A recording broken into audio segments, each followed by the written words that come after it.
Yeah, monkey butt. Yeah, monkey butt. Woo! Okay, so.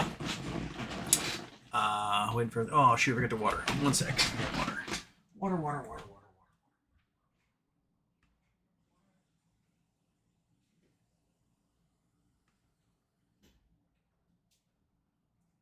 All right, monkey. Whew.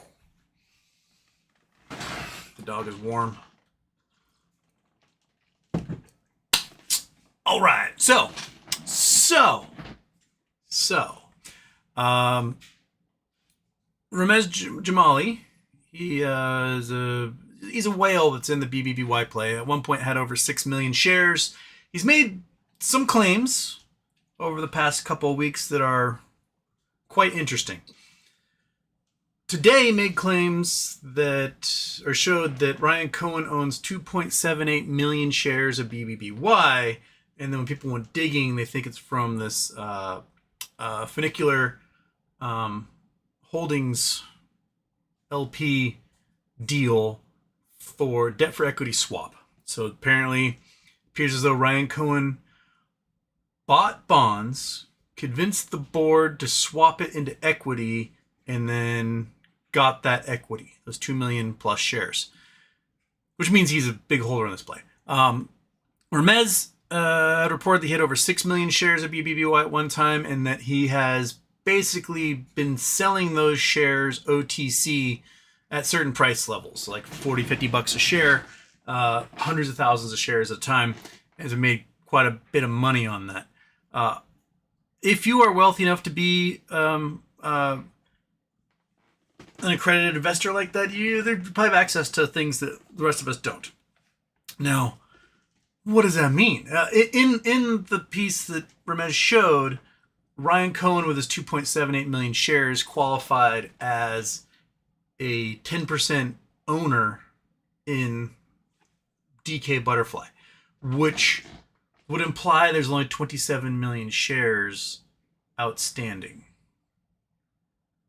which I don't know how that works, because even prior to the selling of warrants and shares to Hudson Bay Capital and everything, we were at 90 million, and I think with the sale of all those shares went to 750 million shares. So, oh, hey, fat boy, now you hear me talking, you come inside, you come and bother me. We'll just have to see what happens. Tomorrow is supposedly the day that these bonds possibly get paid out, or they receive equity for those bonds. I guess we're back in Speculation Station, everyone. I should have updated the title to Speculation Station, because we haven't been Speculation Station in a while, and things are feeling quite speculative at that. So, we'll go through that Ramez Twitter thread, other people jumping in there in a moment. Other news, Donald Trump, after being all pissy about Jerome Powell spending $2.5 billion renovating the Fed headquarters, which is not using tax dollars in any way, shape, or form, is now spending $200 million to build a giant unnecessary ballroom attached to the White House. That's going to be very gaudy, King Louis the 16th gold foil everywhere type thing. So awesome. Well, I can't remember what else I put into the thing. I can never remember. Oh yeah, Secretary of Percent. He let slip that the big beautiful bill was a backdoor so that Social Security can become privatized, which has been a goal of Republicans for a long time, to have access to the trillions upon trillions upon trillions upon trillions of dollars in Social Security Administration to be able to dump into private equity to basically just destroy everything. We talked about how evil private equity is. Basically, a normal investor, they buy stocks and bonds and whatever else. If you run out of stocks and bonds to buy and you still have a whole bunch of cash left over, you start going for private equity, and private equity starts just buying up everything they can think of, because the money's got to go somewhere.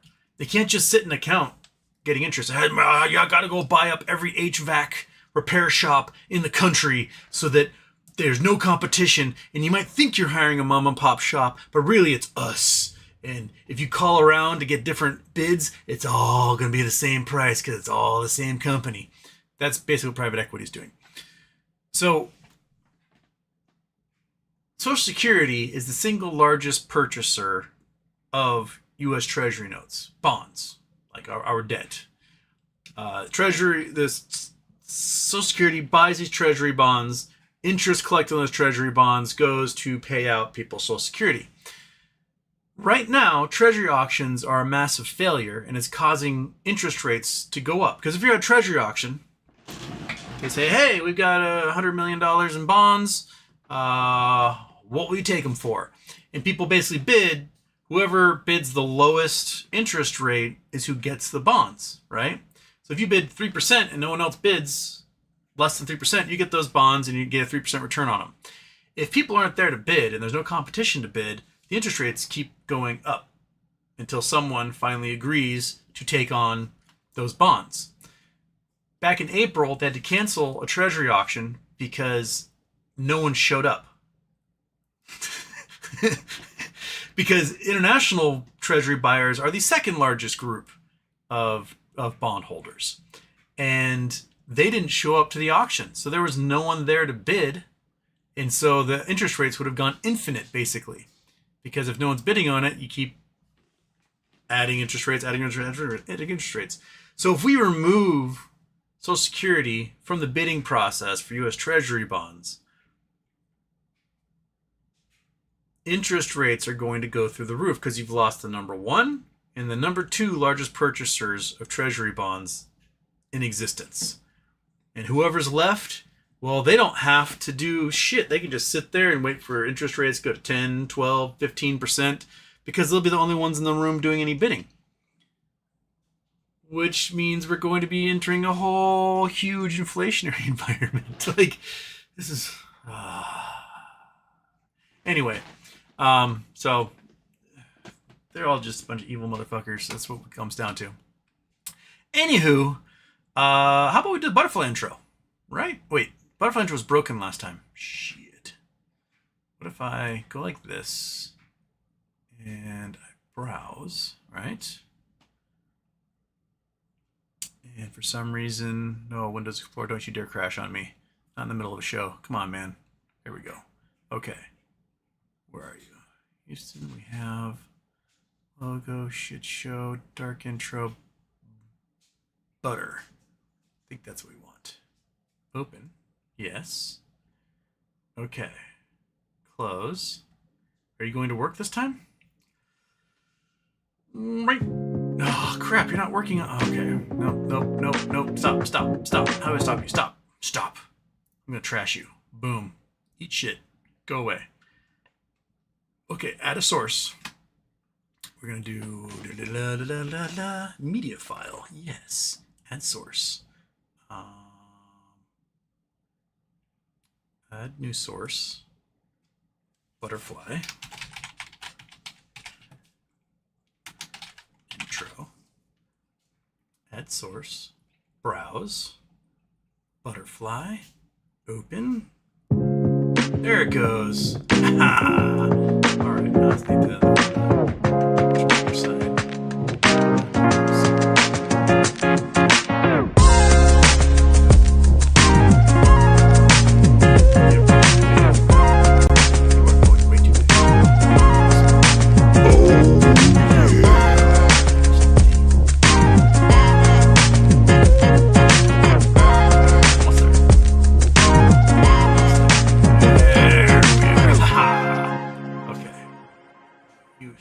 Houston, we have a problem.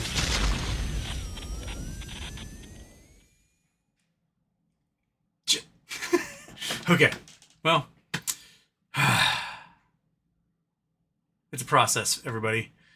Okay, fat cat, your monster. That's over. I need to turn off the intro, right? The butterfly intro is off. Oh, the After Dark intro is still on. Gotcha. All right, so what's on your minds, everybody? What is on your minds? I've got Chris Taylor was first, Brendan Wells, Sub BBBY, Sub No Labs, we talked BBBY. No Labs is apparently doing their meeting around now. I've checked out because I don't own any shares anymore. I'll probably buy back in after they do a reverse split and all that stuff. D says Ramez is a total sleazebag who has lied to the community so many times, then thrown shares at people so they will keep liking him. He's also tweeted many times threats to rape people's wives and kids. Yeah. So, I mean, that's also there. Okay, so Brady Ram, what is this clickbaited 2.78 million? Well, this is, I mean, I can't take anyone's word for anything, but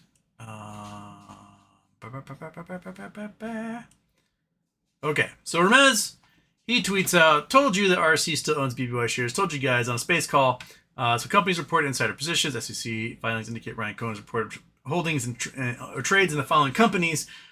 Shows 37 million shares in GameStop, 2.78 million in BBBY.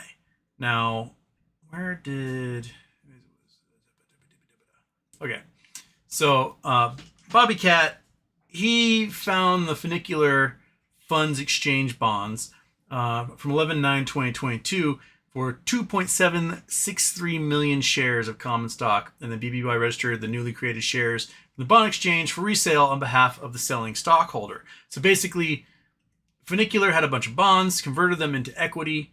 That equity then got transferred or sold to somebody. So, in order for Funicular to be able to trade the new shares they received from Bond Exchange, BBBY needed to register them with the SEC, basically. The language from the registration statement also gave Funicular the power to sell and privately negotiate transactions. So, here's the piece from that. General prospectus relates to the offer and sale from time to time of shares of our common stock by the selling stockholder. And then privately negotiated transactions. Those are the ones that are highlighted there. So, that is sort of where... I don't know quite where he got this from. I'll be honest. I don't know where this came from. It came from AI or something else. But if Funicular has something to do with it and was proxy for this whole thing, that's pretty darn close to 2.78 million shares. You're only about 16,556 shares away. So,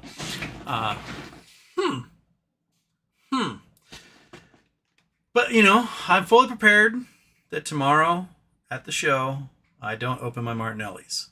But if it is a Martinelli's opening day, I'll be very pleased. So, the hopium is building. And I'm prepared to be crushed, as always, with that hopium build. Right, fat boy? Your little belly. Dooga. So, there you go. Bill Cohen, eat the rich. Eat them. Nom nom nom nom nom nom nom. Slow roasted. Put them on the smoker. Deliciousness. D says he's even less trustworthy than Pee-Pee, referring to Ramez. So. BBBY brand been predicted for years that privatization of government functions is inevitable. Something radical would need to take place to convince government otherwise. Yeah. The problem is that when you privatize government, costs go through the roof. Like, you want to know why we spend so much money as U.S. government? Private contractors. When we do things at cost through a government agency, it is so much cheaper than hiring government contractors to do the same work. I've used this example before. You know, the military has cooks. Like you have an army cook, and his job is to procure food, cook it, feed the masses, right? And when we got to Iraq, we started private contracting all this stuff out. And so like KBR got this huge contract to feed the troops in Iraq. And it came out to about $100 per meal per soldier is what the contract ended up paying out. $100 per meal per soldier. You don't think an army cook can do that cheaper? I mean, you can get a school lunch down to like $1.80 a kid. You can do something very similar with an army cook. It might not be the best food in the world, but it's not $300 a day type food. I mean, if I were eating $300 a day as a soldier, it better be just steak and lobster every meal with golden crusted, chocolate compote or something. I don't know. Just, it's crazy. You heard of the Veterans Choice Act? Veterans Choice Act was passed in 2014 by the Obama administration because of complaints about how long wait times for procedures and to be seen by specialists at the VA was taking. It was taking too long. And so like, okay, hey, through the Veterans Choice Act, you can go to your local hospital or clinic, see somebody, and the VA will cover it, right? You don't have to worry about going to the VA hospital. The bill ended up being a major failure because what the veterans discovered was the wait times at private clinics and hospitals were longer than they were at the VA. So like, hell yeah, by all means, go to the private hospitals. And they discovered that the care was worse and the wait times were longer. So just imagine how much veterans complain about how long they've got to wait at the VA hospital for things. And know that if you are not a veteran and you are in the private healthcare system, it's worse. The VA does what they do for an administrative cost of 1 cent on the dollar. Your private health insurance does it for over 30 cents on the dollar. So not only does it take longer, you get worse care, it's more expensive. So it doesn't tick off any of the boxes of like faster, cheaper, quality. You get none of that with the private healthcare system. So sometimes you have to remove the profit incentive from things in order for it to work. Like if your goal is just to make sure that everybody in the country has electricity, and your entire job is to just make sure that they have electricity connected to their homes, and you aren't having private companies run this crap, you'll get unnecessary building of power plants. You can ensure things like undergrounding of power lines because it provides the best service for people and minimizes problems from storms and fire threats and whatnot. But instead, we privatize it all, and it gets fucking expensive, and you end up with Enrons and all that crap. So yeah, privatizing government is expensive as hell. Hiring a Blackwater soldier to do the job of an American soldier costs what, $1,500 to $3,000 a day. The U.S. soldier's not getting paid anywhere near that. So it's so much more expensive because they need to make profit. You go to charter schools, right? Even non-profit charter schools, but a lot of them are for-profit charter schools. You go to these charter schools and their outcomes are just as bad or worse than public schools. And the cost per student is insane. Absolutely bonkers because they're trying to make a profit, right? So they're going to cut everywhere they possibly can. They're going to cram more kids in. They're going to have less extracurriculars. There'll be those outliers of like a good charter school that's like held up as like, oh, look at this amazing program. But they're an outlier compared to everyone else. And you have public schools that are just as good as that. So no, just make sure things run well and, take the private equity out of everything because they ruin everything. Jimmy D, drivers fast, smoke grass, eat ass. Cash, gas, grass, rash, no one rides for free. Okay. San Sapien 6th and 969th. San Sapien Houston. Chance of August 1st being a hype psyop, and why would anyone pay to false hype a dead stock? You got me, man.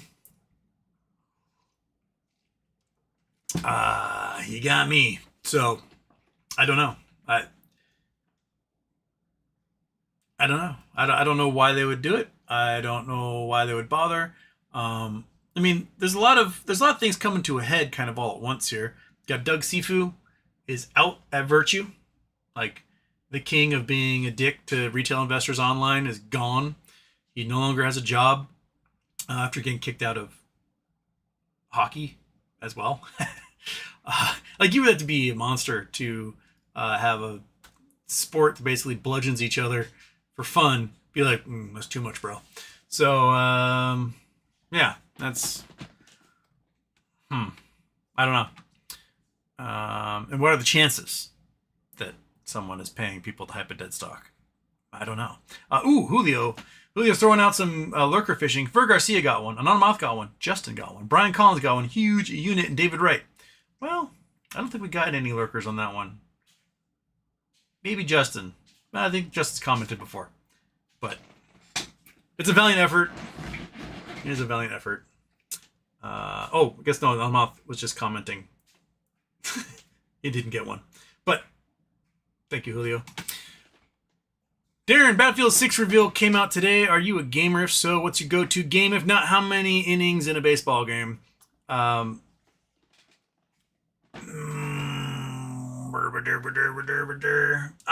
have played Battlefield, well, some older versions, and I think I played Bad Company back in the day. I do like first-person shooters. If I'm going to play a video game, oftentimes first-person shooter. Although I haven't bought many video games. Usually I buy like one video game a year. I usually get a Far Cry game when it comes out. I used to always get the Call of Duty games, but they just gotten like, I like campaigns. I like playing a campaign. I like, going through the story and blowing stuff up and achieving goals and whatnot. And I love for it to take like weeks. Good first-person shooters back in the day, you'd play and it would be like 40 hours of game time. And with the latest Call of Duties, it's like 2 hours of game time, and then it's all, multiplayer. I kind of avoided multiplayer for a long time because I was stuck in a house with terrible internet. Maybe I should get back into it because now my internet is so much better. But I would just get smoked. Like, I played a lot back in the day, like 2010, 2011, 2012, like Black Ops and stuff. And I was at one time, I was ranked in the top 1,000 in the world in Call of Duty Black Ops, which was definitely so much grenade launchers and noob tubes.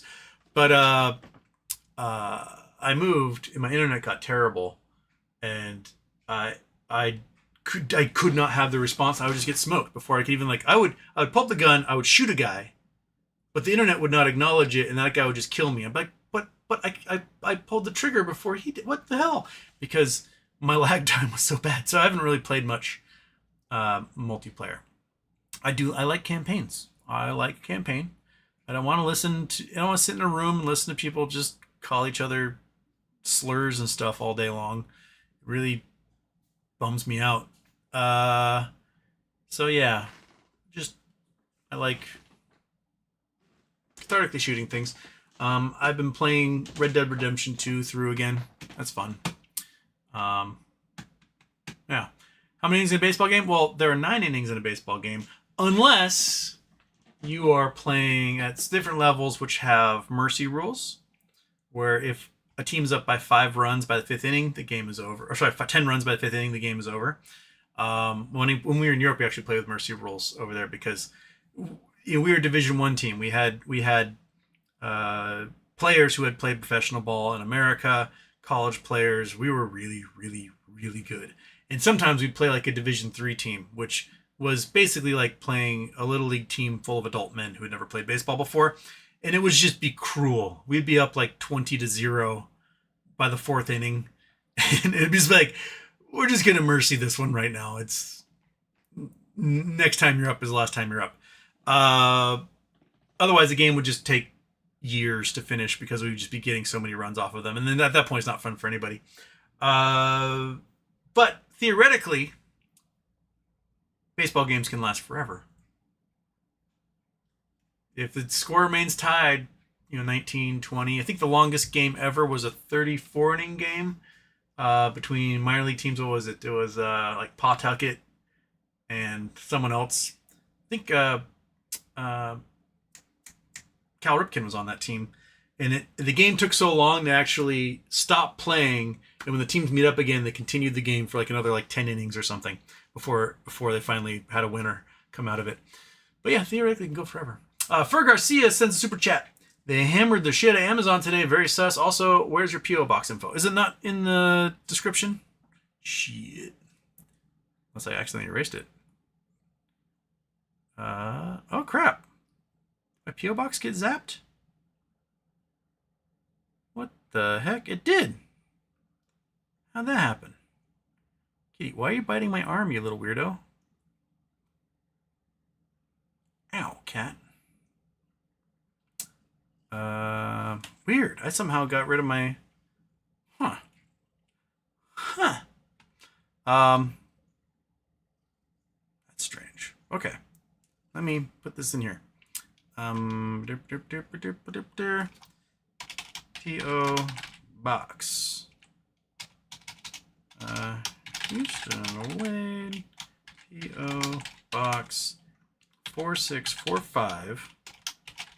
Rolling Bay, Washington 98061. Okay. So. Also put that as send me things. Why not? Who doesn't like things? Okay. If you refresh, it should be updated in the description. Shabam. I thought I somehow accidentally deleted it out of there. No wonder I haven't been getting cool things in the P.O. box recently. Okay, but thank you. They hammered shit at Amazon. Amazon did their earnings today. I did not actually look at what the earnings was. MZN. Yeah, hammered. They took it from 234 down to 217. It's floating at 218 right now. People, I guess, the trigger for that weird swap was Amazon being 220 or higher by close tomorrow. Although Bobby Cat says the trigger actually was for July 1st. The price was at July 1st for that. And it just happens to be already triggered, I guess. Yeah. Kitty, do you know? Do you know, dude? I don't know what it means for tomorrow. My guess is probably a little bit of rebound tomorrow. Usually happens, they hammer it after hours and it's popped right back up again. But Amazon gloomy earnings forecast overshadows better than expected results. So the results are better. The forecast is gloomy. I can understand why the forecast is gloomy. Everyone spent a whole bunch of money quarter one importing as much crap from China as they possibly could before tariffs went into effect. So they just spent. And their quarter one earnings were dismal because they spent so much money on stuff, right? Product. Quarter two, their warehouses are now all full and they aren't buying anything because they're like, I don't know what's going to happen with tariffs. And so they sell, and they're making a bunch of money without much expenditure. So a lot of people are going to have really great quarter two results, but the forecasts are going to be because they don't know what type of tariffs are going to go on everything and what their costs are going to be. We are now just seeing, especially food prices start to rise, especially food prices that come from products from outside the U.S. Coffee has gone up like 60% just in the past couple of months because we have senseless tariffs on places like Brazil, which makes most of the coffee, and we don't make coffee. We've got a few coffee farms in Kona, but all that can do basically is be like a special subset for people who are rich. It's expensive coffee. It's not enough to supply the United States. We have to go to tropical locations like Brazil, Bolivia, Peru, Colombia, Ecuador, Africa to get our coffee. And we have tariffs on all of them. So now, like, I don't get it. I don't fucking get it at all. And the whole reason we put all these tariffs on Brazil is because Brazil is prosecuting Bolsonaro for being an evil piece of shit. And that's Donald Trump's buddy. You don't prosecute Donald Trump's buddies. So, it's bullshit. Like, can you imagine being president of the United States and being mad that another country is prosecuting a criminal so much that you raise the price of one of the most ubiquitous products consumed by your citizens? Like, and what's going to happen is that because of the tariffs, the price rises, is that we're all going to get used to it. So then we finally do take away the tariffs, they'll never drop the price. They'll just collect that as profit at this point. So, yeah.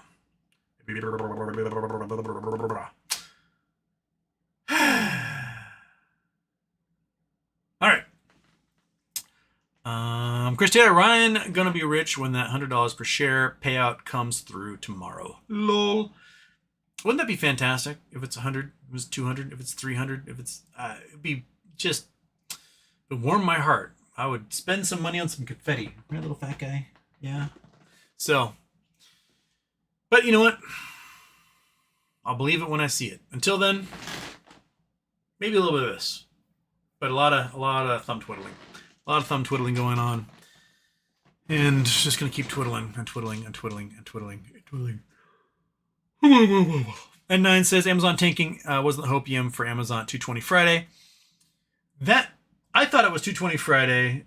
The people who understand that OTC swap more than I do say that no, it was 220. Had to be 220 on July 1st, which I guess it was, and that's what triggered for August 1st. I guess we'll see what happens tomorrow. If that goes up at all. It seems very unique that it would happen to go below 220 the day that all this would supposedly trigger. Like, that's unique. Lisa saw Seeking Alpha headline: GME shares fall for 7 consecutive sessions. Guess they really want us to sell. Yeah. Kelly Reed, happy birthday, SW. So White House announced a $200 million ballroom to begin September, while Trump is pissed at the Fed renovations. Yeah, it's silly double standard bullshit. This is what authoritarians do. Like, they can commit crimes and all their buddies can commit crimes. But if you do something that they've been doing, you're going to jail, bucko, right? And if you are one of his buddies and you fall out of favor, then you're going to go to jail for all the crimes that you're committing with him. It's how authoritarians work. You know, rules for thee, but not for me. That's how you know you're in charge, right? Is if you can get away with this crap. So, it's dumb. So you see how my guy doing Nub calls a double intro. Ha ha! Not gonna happen today, man.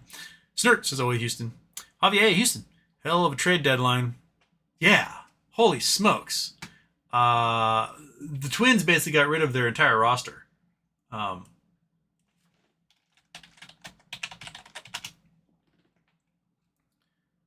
what the hell?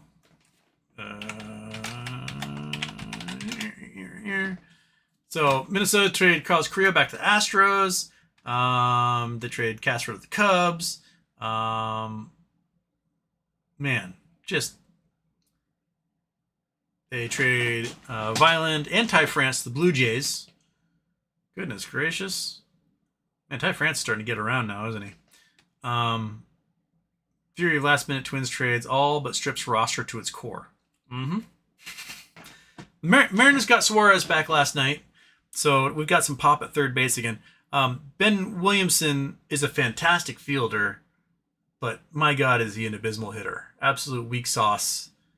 I mean, like, weak hitter. I think he needs to, muscle up some in the heat department.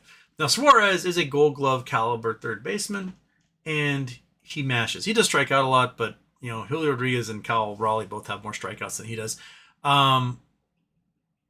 But he is a Gold Glove caliber third baseman. You can move Ben over to second base. You can do other things with him.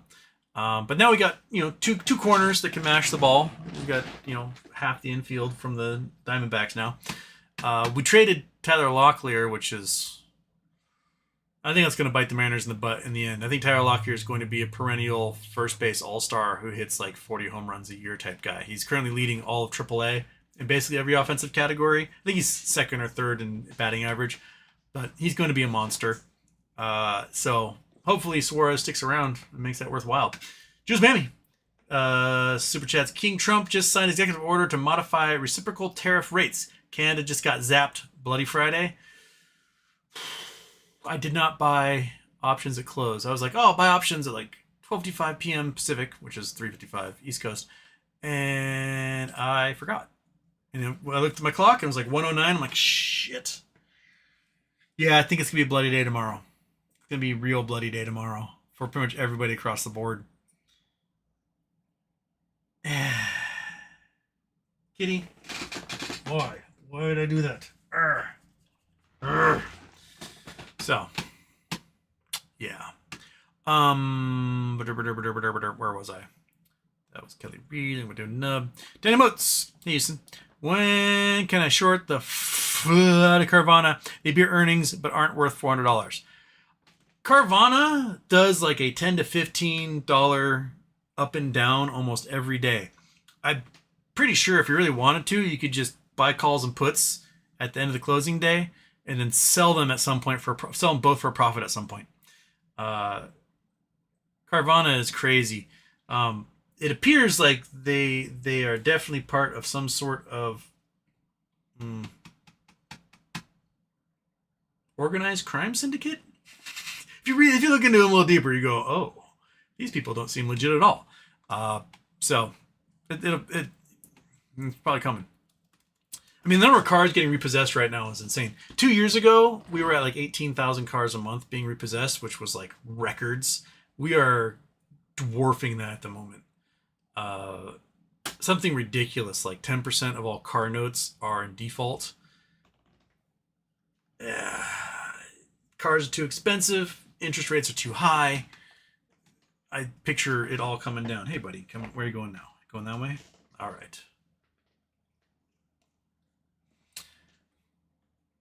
Dead Bass got a work trip coming up for Brussels and Amsterdam. Any non-red light district suggestions for things to see and do in either place?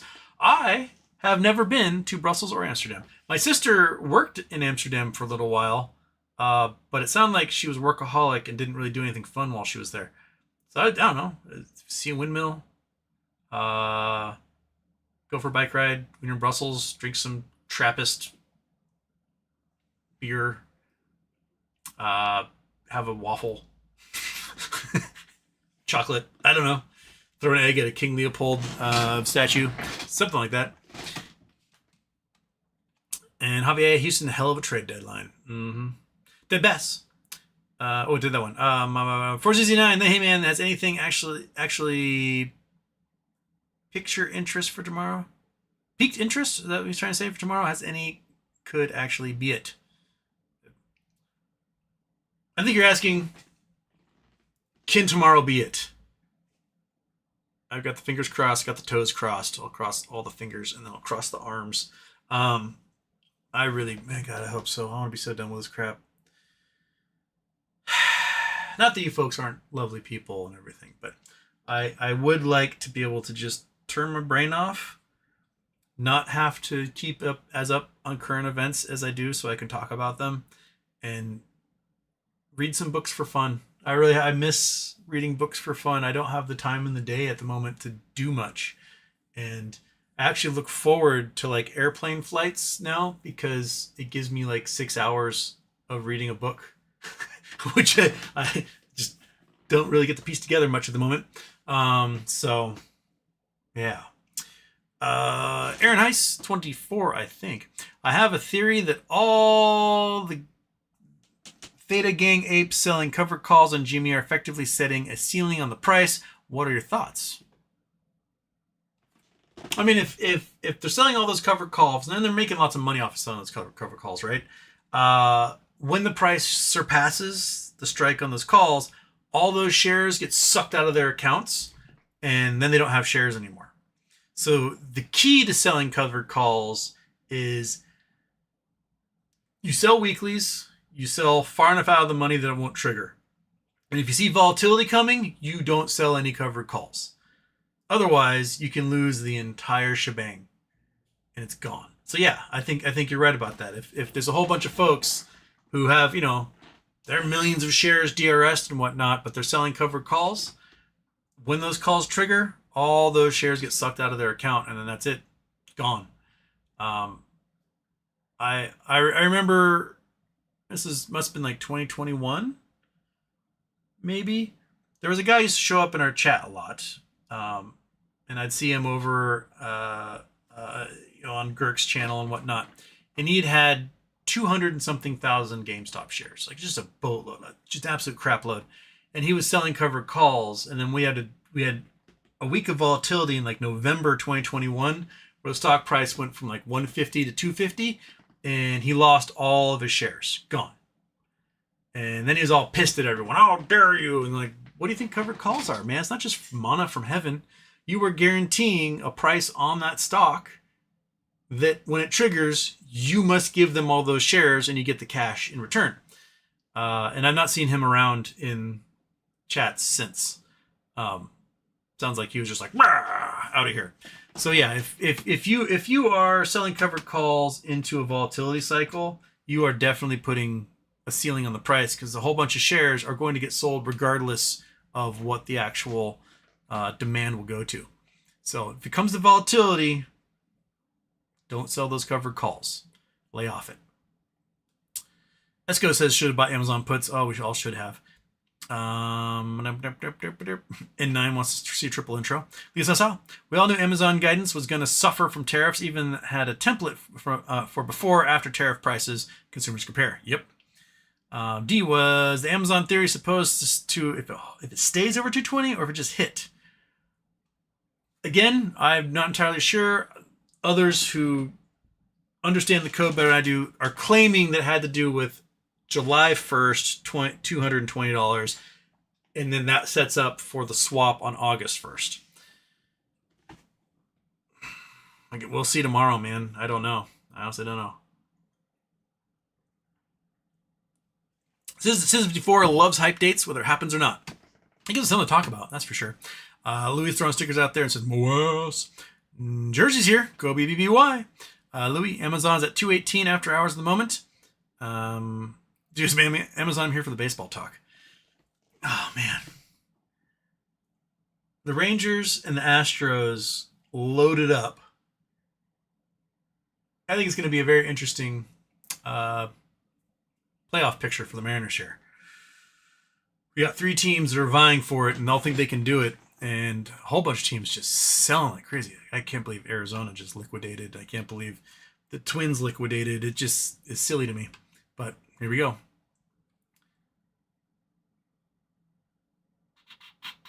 Louis says, second time ever a walk-off catcher's interference play occurred about a week ago. I love where MLB plays like this and unclassified and the unassisted triple play. I had unassisted triple play. I think I told this story. My big claims to fame. I had unassisted triple play when I was 15 in Babe Ruth All-Stars. I was playing third base. We were getting shellacked by South Kitsap, which is a gigantic school system, has like 10 times as many kids, and they send student after student to like Major League Baseball, NCAA football, NFL, etc. We were getting beaten. It was like 11-0, no outs, bases loaded. I'm on third, holding a guy on, and pitcher throws a ball inside. It gets roped right at me, and I catch it. Step on third, second out. Go to turn to throw to first. Apparently, it was like a hit and run because the dude turn to throw second, and the guy from second wasn't watching the play, just ran into me with the ball in my hand, and he was out at unassisted triple play. And that thing, I never had cable as a kid, so I never got to see like cable access or anything. But we had Northland Cable News, which was our Bainbridge Island cable access channel, and apparently my triple play was on repeat the entire summer. So when I got to school, everyone's like, dude, I watched you on TV like 10 times a day. So there's that. And then playing in the 4th of July game a few years ago, I had a 3-pitch inning. Only 3-pitch inning I think I ever had in my entire life. I gave up 3 gigantic mashes to left center field, and all 3 got caught by the center fielder. But, whew, they're meat pitches. I've just thrown straight fastballs down the middle, not very fast, and they really got a hold of it. If they pulled a little more, probably been out. Yeah, so those are my big one-offs. Eagle Houston, can we talk about how expensive MLB subscription is now for until the end of the season? $100. MLB TV is too expensive, and it pisses me off that you can't watch local market games. It's stupid. Like I get it for free with my T-Mobile phone plan, which is I'll take that. But I still can't watch any Mariners games, which doesn't make any sense to me. I used to be able to log in through VPN and watch my games, and now they've like blocked all the VPNs they can find, and I can't find one that allows me to watch the games, so it pisses me off. So that's lame. But like when you do watch a game, they show you the game, and then when they go to commercial break, they give you the commercials for that network, right? So you got to sit through the commercials anyway. So why aren't they just collecting that as ad revenue and then allowing you to watch the game on MLB TV? It doesn't make any sense to me. When I originally got MLB TV when I moved to Hawaii for school because I couldn't watch the Mariners games. and they didn't want to let me watch it because I had, my billing address was Washington, and I had to like go through all sorts of customer service people for them to prove that yes, I was in Hawaii, I was going to school there, I should have this unlocked for me, and eventually that worked, but sucks. Okay. At least I saw any new Epstein news. A headline just before I came on today from Newsweek talked about a Trump beauty pageant contestant being trafficked by Epstein. Lots of people were mentioning the fact that Trump seems to be more mad about Epstein stealing 14-year-old girls from him than he is about the actual sex trafficking.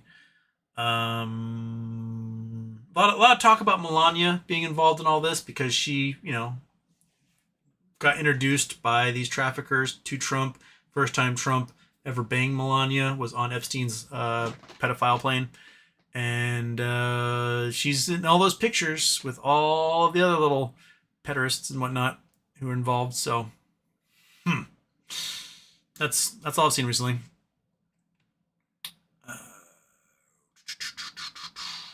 JYP's here. Hello.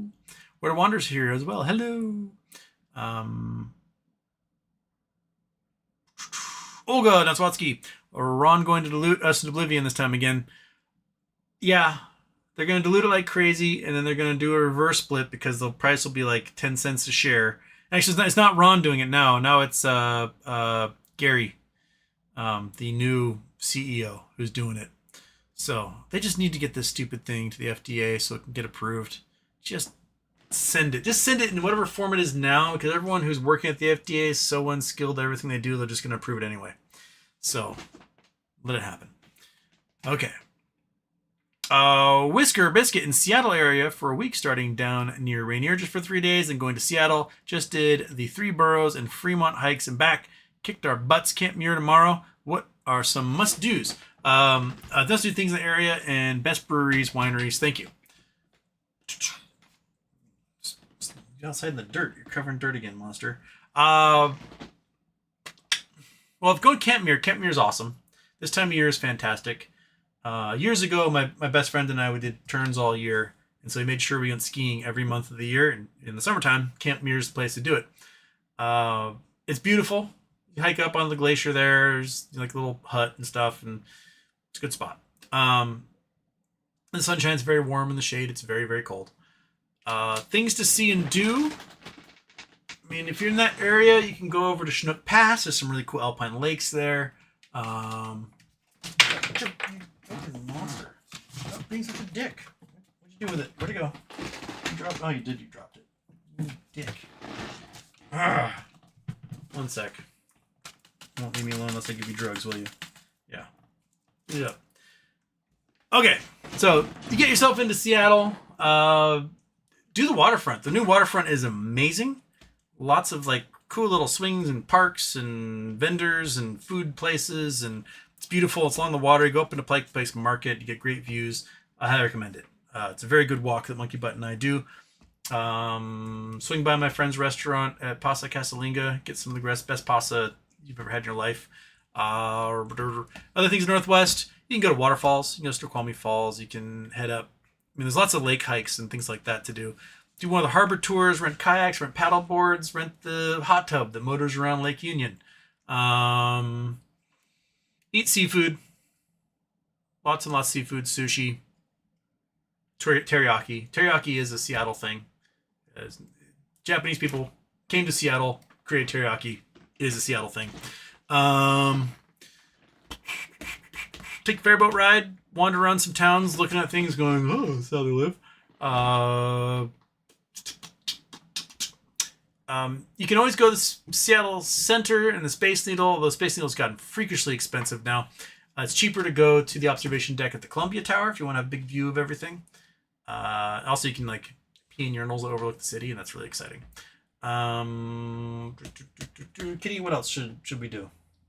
What else do you think? You catch some mice in the backyard, leave their severed corpses on the doorstep for me to step on when I leave the house. That's some of your favorite things to do, huh? Yeah. You'll find things. I mean, most stuff to do out here is outdoors. So hike, paddleboard, kayak, sail, do a lot of stuff. It's a blast, especially this time of year. The weather is fantastic. Your drugs are all over my mouse pad. It makes it hard for me to do anything, you little addict. Okay. Grape Knowles, here's happy birthday. What do you think are your 3 greatest distinct gifts you have to offer the world in this lifetime? 3 greatest gifts.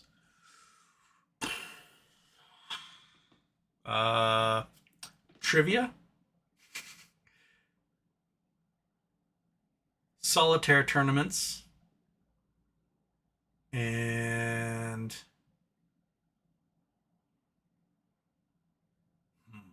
number 3, monkey.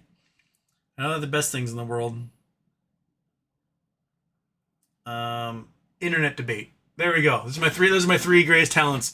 None of them are practical in any way, shape, or form, but that's what I have to offer. And can you explain the potential significance of BBYQ and GME tomorrow? Yes. Okay. So, as far as I understand it, GameStop appears to be the controlling interest through 6th Street and others of the DK Butterfly shell. And that the shares were removed back in October of 2023. And those shares were removed so that no more trading would take place and everyone would get locked in to their position. The bonds appear to have also been removed. From what BNY Mellon has told people today, is that those bonds were actually removed and that what has been trading are IOUs or synthetic IOUs attached to those bonds. So if you bought bonds after October 2023, you are actually buying synthetics with synthetic CUSIP numbers that then are being logged by the brokers as to people who had them and offered them for sale. It's going to be a giant mess. Now, since supposedly GameStop is behind this whole thing, GameStop and Ryan Cohen, the way the swap is worded has to do with removing the bonds entirely and replacing them with equity, meaning GameStop shares, and the BBBY shares, which are being held in the trust, disappearing and being replaced with cash and shares. We don't know if those shares are GameStop shares or if those shares are other shares of any kind. That appears to be where it's going. Now, we don't know if there's an element of warrants being attached to that as well. There could be. So it could be like the Hertz thing where you get cash, you get shares, and you get warrants. And if it's those 3 things, oh my. Let's assume it's just GameStop shares, right? That you get a 1-for-1, your BBBYQ becomes a GameStop share. You may have paid 25 cents for your BBBY share. You're now receiving a $23 share in GameStop. And you'll pay 1 cent for a warrant, and that warrant may be triggered at like $13. So you'll now have a warrant for every share of your BBBY. It's worth $10. So not counting whatever cash element you get from this thing, you will likely receive stocks and securities, worth 200 times what you paid for them. That's not too shabby, right? That's all right. And then because of the liabilities involved, so if let's say the float did get whittled down somehow, and it's down to, pico amounts, right? And there's a cash element that comes out. So let's say it pays out $100 a share, right? And there's 5 billion synthetic shares, fake shares that got made. That is now $500 billion in liability that the shorts have to come up with to pay out for every single one of those shares. And they don't have it, which means instant margin calls, next day liquidation, closing of positions, everything goes haywire. Okay? On top of that, if they're starting to close positions and margin calls are going out, that means they're closing out on GameStop as well. Which means if they're short 5 billion shares on BBBY and those shares turn to GameStop shares, they're now short 5 billion more shares on GameStop, which makes the total short 6 billion shares that they got to go out and buy, causing the price to go through the roof. So the value of your shares become astronomical, and the value of your warrants become astronomical. Not only that, because the warrants also have to be provided by the shorts as well. So they got to go out and buy the warrants on top of buying the shares, causing both to keep just going bonkers. That's the ideal world situation. And that's the one that I really hope happens. Wouldn't it be great, Kitty? And if on top of that, they go out and they just buy all of Beyond, so that we own T0 and everything else and Baby and all that stuff, and they just incorporate into a giant, holding company, that'd be even better, right? Oh, yeah, chomp on yourself. So, Louis, hit the like button. Please do. Cece. Oh, crap, Cece. You just vanished. Where'd you go, Cece? Come back. Come back, Cece. Cece. S2A4IB. Don't know if it's related, but Baby T0 investment period was moved to end August 4th. It's usually end Octoberish time. Sounds like they raised all the capital they need for that one. So, Video Brand Houston still has no idea how to computer. That's my life. Jizz Mammy, cannot wait for all this to be over to deactivate Twitter. Aww. Jimmy D. Houston, I'm an Oregon resident now. Any good books on abandoned mines, towns, recommend visits? Thank you. Number one, handsome. Yes. The Bible you need to get. Where are you? There you are. Go on eBay. Go on eBay. Go on ABE Books. Pick up Ghost Towns of the West. I would love, if this country wasn't going to absolute complete shit, I would love to actually write an update to this. This is now 50, 60 years old, the information in here. But inside, it's all of the ghost towns, most of the ghost towns from the West, including Oregon, which has more ghost towns than any state in the country. A lot of the ghost towns in here are no longer ghost towns. Like ghost towns like Aurora, which in 1950 were dead, are alive and well and are now just like a suburb between Salem and Portland. But there's also a lot of towns that are now ghost towns that aren't included in here that have become ghost towns since then. But there's a shit load of ghost towns in Oregon. So many to visit. And a lot of them are really cool and really out of the way and out in the Oregon Outback. And they're really neat. So this one. Get this. Get like a Gem Trails of Oregon book. Do I have one up here? Mexico. I don't think I have an Oregon Gem Trails book, do I? But also Nevada is just right there. Nevada is also the other place with really cool ghost towns to go to. So, this guy, she's big. She's got lots of information in there. You can find all sorts of stuff about minerals in the area too, just based upon everything's in it. So, highly recommend this dude.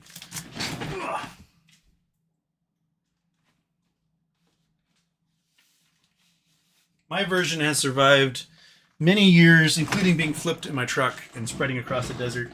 So, it's a tough book at that. Right, buddy? Oh, you gonna bite me? You gonna bite me? You're a biter? You're a biter cat? You gonna bite me? You're so stoned. You're so stoned. You're so high right now, you freak. Okay. Ow. Okay. Captain Jimmy Wilder, Houston. Can you explain what determines GME price calls? Got some 25s expiring 9/12 for $125 today, and was shocked at the price considering 2550s and above were selling for way more. Thanks.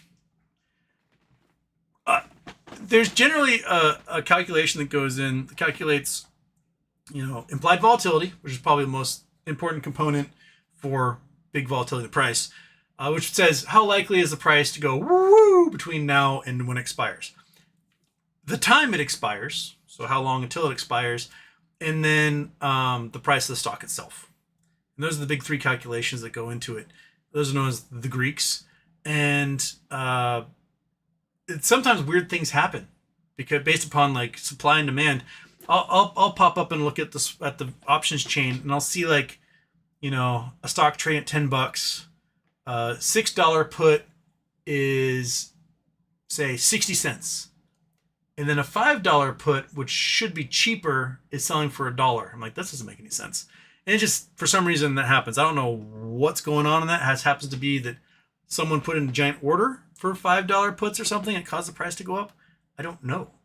So, for the most part, it should be time left, strike price, and implied volatility are the three big calculations that go into it. then there's some algebraic equation they do to calculate all that stuff. But I just figure you have the premium, and then any price you go over the strike should add about $1 to your value. And I just go with that. All right. Supreme omelet, mason jar drinkers in the house. There we go. And I'm off. As a vet, Houston is right about healthcare. My mom was a VA oncology nurse for 30 years. And, up until the most recent Trump administration, the VA, as much as people complain about the VA, because it's bureaucracy, etc., but the VA had the highest patient satisfaction of any hospital system in the United States by a lot. Like, they had like an 81% customer or patient satisfaction, and the next highest was a private healthcare system at 61%. So a 20-point difference. And, they've got great ability at lobbying and making noise, and people will be like, oh, veterans, we gotta do things for veterans. So they'll pay attention to it more. So they do get a lot of that going. But the fact that Trump is firing 80,000 people from the VA and basically destroying the VA, because he wants to privatize it. He doesn't want there to be VA hospitals at all. He wants it to be just as shitty as everything else. And make it impossible for vets to get care, essentially. And so I suspect that the VA is going to get worse and worse. There's a lot of cuts during the Bush years. Obama got in, funded it more. Trump cut it again. I don't know if Biden was able to get funding back for it at all. But it's going to get really, really bad. And those hospitals are going to become effectively useless. Not just the veteran hospitals, but the military hospitals in general. Bremerton Naval Hospital, which is right over there, like a couple miles, is the third largest military hospital in the United States. And at one point this spring, they'd fired so many staff that there was one doctor left for 2,200 beds. One doctor in the entire hospital for 2,200 beds. Like, that's, you can't operate a hospital. Like, that's just basically saying, like, fuck you veterans, fuck you Navy. Like, you're just gonna die from an infection because we don't have a doctor to take care of you anymore. It's really dumb. Really, really, really, really, really, really dumb. So, oh well. That's what we voted for, I guess. Oh, BB ran through in the P.O. box. Thank you. It's got, oh man, next time I'll definitely take a membership. Oh. YouTube assigns him not to purchaser, says Julius. That's true. Supreme Omelet. I'm sorry, dude. You're playing a game about murder and the language kills the mood. Rolling full having. Oh, talking about shoot 'em ups. Yeah. Thai Food Bang. Everything is computer. All your base are belong to us. Hazel, what happens if Amazon doesn't stay above 220 tomorrow? Nothing? Maybe it's the excuse people use when nothing happens. I don't know. Non-moth tariff starts tonight, so drop starts at midnight or open. I think it goes through tomorrow and into Monday for sure. Taco Friday? Well, maybe he'll taco it up and he'll go, nope, just psych. Okay. And Why Tyler wants to RC press the button. So press the button, man. Oh, I gotta get going. I'll see you tomorrow. Either it will be with Martinelli's or it will be normal. FYI, the shirts have started over. This is my marker shirt, the pineapple shirt. It's nice, bright.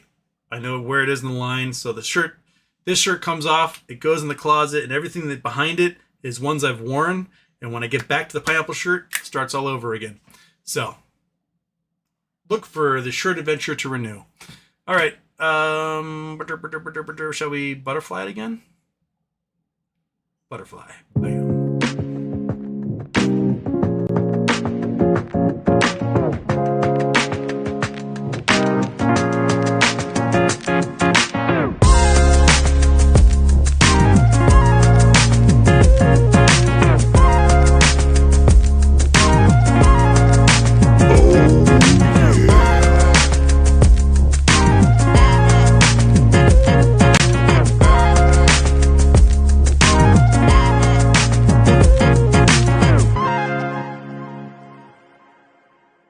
Houston, we have a problem.